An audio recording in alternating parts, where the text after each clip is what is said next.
ఓం శ్రీ మాత్రే నమః. అందరికీ నమస్కారం అండి. Welcome back to our channel.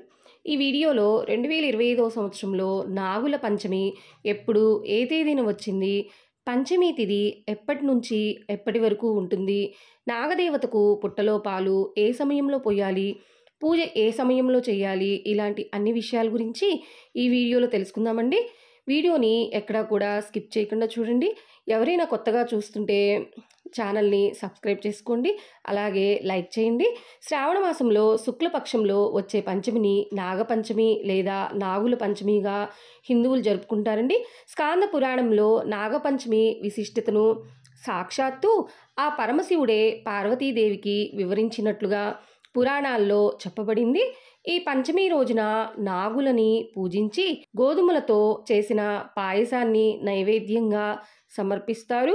పగలంతా ఉపవాసం ఉండి రాత్రికి ఆహారాన్ని తీసుకుంటారు. నాగపంచమి రోజున నాగులని పూజించిన వారికి విషబాధలు ఉండవు. పవిత్రమైన ఈ రోజున సర్పస్తోత్రాన్ని పారాయణం చేసిన వారికి ఇంద్రియాల వల్ల ఏర్పడే రోగాలు బాధించవు.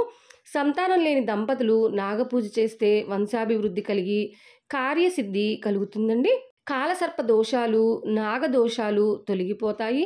సాక్షాత్తు పరమేశ్వరుడే నాగపంచమి నాడు భక్తులు ఆచరించాల్సిన విధులను పార్వతీదేవికి వివరించినట్లుగా స్కాంద పురాణం చెప్తుంది.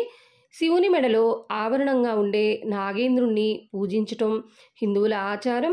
నాగపంచమి రోజున నాగ ప్రతిమకు పంచామృతం, జాజి, సంపెంగ, గన్నేరు వంటి పుష్పాలతో అత్యంత భక్తి శ్రద్ధలతో పూజలు చేసి పాయసాన్ని నివేదించాలని ఆ సాక్షాత్తు పరమేశ్వరుడే వివరించినట్లు పురాణాల్లో చెప్పబడింది.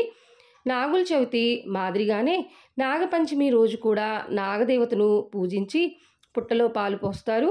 సర్ప పూజతో సంతాన ప్రాప్తి, రాహుకేతు దోషాలు తొలగిపోతాయండి. నాగపంచమి రోజున శ్రీ కాళహస్తీశ్వరునికి అభిషేకం చేసిన వారికి సకల సంపదలు కలిగి రాహు, కేతు, సర్పకాల, సర్పదోషాలు తొలగిపోతాయి. నాగపంచమి రోజు అనంత పద్మనాభ స్వామికి అభిషేకం, అలంకారం చేయించిన వారికి ఈతి బాధలు తొలగి ఆర్థిక ఇబ్బందులు సమసిపోతాయి.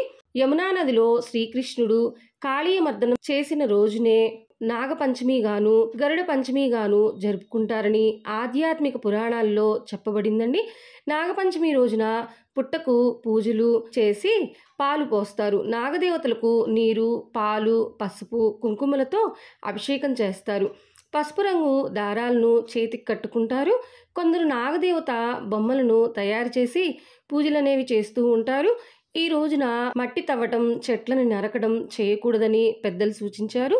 ఇంతటి విశిష్టత కలిగిన నాగుల పంచమి 2025 సంవత్సరంలో స్వస్తి శ్రీ చాంద్రమాన శ్రీ విశ్వావసు నామ సంవత్సరం దక్షిణాయనం వర్ష ఋతువు శుక్లపక్షం శ్రావణ మాసం పంచమీ తిథి ప్రారంభం జూలై 28వ తేదీ సోమవారం రాత్రి 11:47 ప్రారంభమై జూలై 29వ తేదీ మంగళవారం రాత్రి 12:43 వరకు పంచమీ తిథి అయితే ఉంటుందండి. మనము సూర్యోదయంతో ఏ తిథి ఉందో ఆ తిథిని మనం పరిగణలోకి తీసుకుంటాం కాబట్టి సూర్యోదయంతో మనకి పంచమీ తిథి ఉన్నది జూలై 29వ తేదీ మంగళవారం కాబట్టి జూలై 29వ తేదీ మంగళవారం రోజునే నాగుల పంచమి పండుగను జరుపుకోవాలి. ఈ రోజు నక్షత్రం ఉత్తర పాల్గుని నక్షత్రం రాత్రి 8:03 వరకు ఉంటుంది. తదుపరి హస్త ప్రారంభమవుతుంది. మరి ఈ రోజున నాగదేవతకు పుట్టలో పాలు పోయుటకు మరియు పూజ చేయుటకు శుభగడియలు ఎప్పుడు ఉన్నాయో ఇప్పుడు తెలుసుకుందాము. జూలై 29వ తేదీ ఉదయం 5:41 నుండి ఉదయం 8:23 లోపు శుభగడియలైతే ఉన్నాయండి. ఆ సమయంలో మీరు పూజ ప్రారంభించుకోవచ్చు. అలాగే పుట్టలో పాలు పోయుటకు కూడా చాలా బాగుందండి.